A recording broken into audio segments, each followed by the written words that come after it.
지난해 7월 대통령 직속 기구로 출범한 지방시대위원회가 지방 분권과 균형 발전을 위해서 지방시대 종합계획을 세웠습니다. 이와 관련해서 지방시대위원회가 이달부터 전국 시도를 돌고 있는데 오늘 10번째 행사가 울산에서 열렸습니다. 네, 지방시대 종합계획 후속으로 시도별 계획을 수립하기 위한 과정이라고 합니다. 전우수 기자가 보도합니다. 윤석열 정부가 대한민국 어디서나 살기 좋은 지방시대를 열겠다며 지난해 7월 10일 대통령 직속 지방시대위원회를 공식 출범시켰습니다.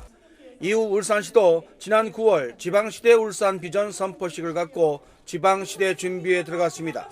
지방시대위원회는 지방 분권과 균형 발전을 위한 컨트롤타워 역할을 합니다. 이 지방시대위원회가 지난 16일 세종시를 시작으로 전국을 돌며 의견 수렴의 자리를 갖고 있는 가운데 그 10번째 행사가 울산에서 열렸습니다. 지난해 지방시대위원회가 수립한 제1차 지방시대 종합계획의 후속 조치로 전국 시도별 지방시대 계획에 대한 지역민들의 의견을 수렴하기 위한 자리입니다. 지방정부의 권한과 재정을 이야기해서 지방정부 주도의 균형발전 정책으로 전환하겠다. 이번 행사에서 울산시는 새로 만드는 위대한 울산을 다시 울산답게를 비전으로 산재 전문 공공병원과 도시철도 1, 2호선 건설, 분산에너지 특화지역 지정과 개발제한구역 제도 개선, 기회발전 특구 지정 등 5대 전략 304개 추진 사업을 제시했습니다. 오는 2027년까지 14조 3천억 원의 사업비가 투입됩니다. 이 가운데 기회발전 특구 지정은 울산시가 가장 역점을 두고 있는 사업입니다.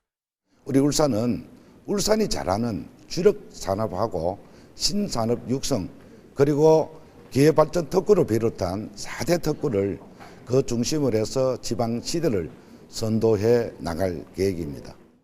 기회발전 특구는 지방시대위원회가 지역균형 발전을 위해 중점적으로 추진 중인 대표적 사업입니다.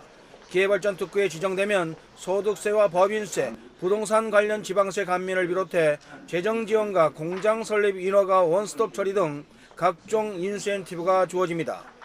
울산을 비롯한 각 지자체들이 이 같은 혜택을 통해 일자리 창출과 지역 경제 활성화를 구현하기 위해 치열하게 경쟁 중입니다. 울산시는 오는 10월 특구 신청을 할 계획입니다. 이날 행사에서는 또 제1차 지방시대 종합계획에 따라 수소산업벨트 구축 등을 내용으로 하는 부울경 초강력권 발전계획도 소개됐습니다.